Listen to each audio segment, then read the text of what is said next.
শোনো না, চা খাবে? বানাচ্ছো? বানাও তাহলে খাবো। শোনো না, বলছি রচা বানাবো না দুধ চা বানাবো?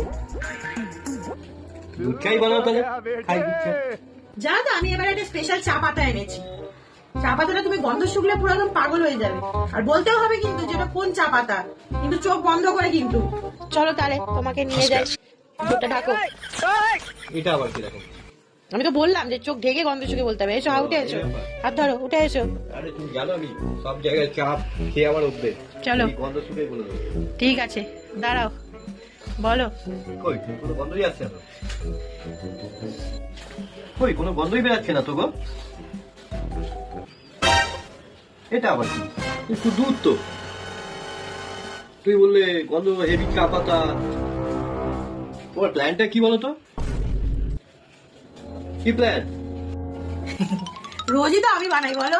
একদিন নয় তুমি চা বানালে। আর এমনিতেও মা বলেছে আমার চা ভালো হয় না। তুমি মাকে জিজ্ঞেস করো। কি গো মা, তুমি সব বলেছো? রোজই তো খাস, একদিন বানা না চা। কেন যে চা খাওয়ার কথা বললাম, গিয়েই ফেঁসে গেল। শীতকালে কি গো মা, কিরম দিলাম বলো?